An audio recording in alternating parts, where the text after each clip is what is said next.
Hello, it is currently 6:50 a.m. on Saturday, April 11th, 2015. I'm Christiana Ellis and I just got up. This is 5 more minutes. The weather is getting warmer outside. I just took Luna outside and there's flowers out there. The snow is pretty much completely gone except in just a few small remaining holdout spots. It's a little bit less like an occupying force and a little bit more like those militia compounds, where they're out there somewhere, but they don't really affect your life anymore. It's nice, but I still vaguely have the feeling that it's some kind of a trick. Like, just as I start to get comfortable and the first day I decide to go outside without a jacket, all of a sudden, thwomp, more snow. Hopefully not.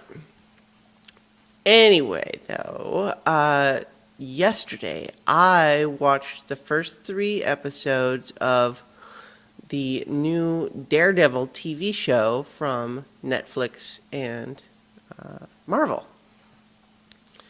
It occurs to me, I wonder if with the new opportunities like streaming and Netflix and the fact that people don't even necessarily watch these shows on their TV anymore, it really kind of almost starts to blur the whole idea of what's a movie versus what's a TV show, doesn't it?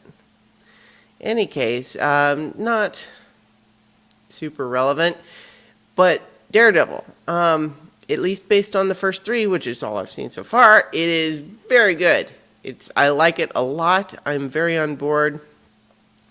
One thing I was not fully prepared for, and you should be if you decide to watch it, if you have watched some of it, you already know this.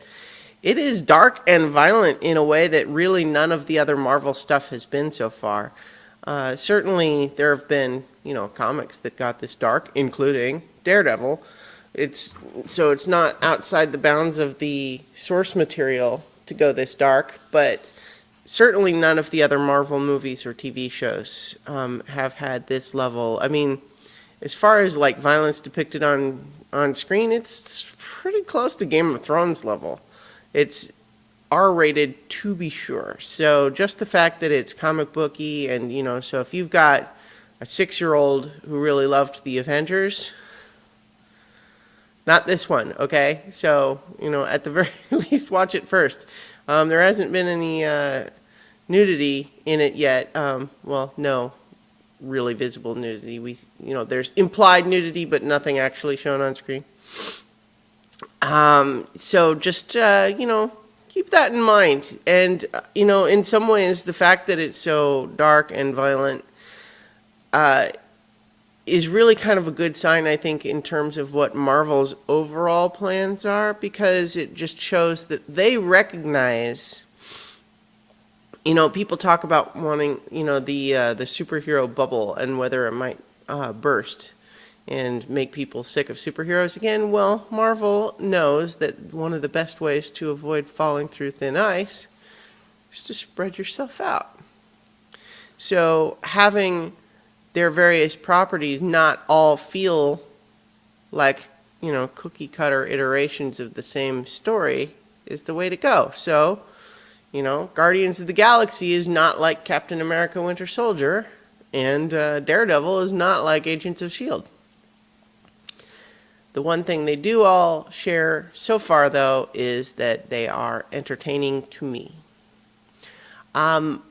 Daredevil is really interesting, first of all, because although it's generally covering his origin, it's doing it in sporadic flashbacks. The main story that we're watching, it's early. It's kind of Daredevil year 1, where it's not like we see flashbacks to him as a kid and stuff, but it's not telling it all in chronological order, which is cool. And there's lots of telling us things by showing us things. And, just ways that the show can communicate. For example, there's a montage near the end of the first episode, and I'm over 5 minutes, so I'm almost done.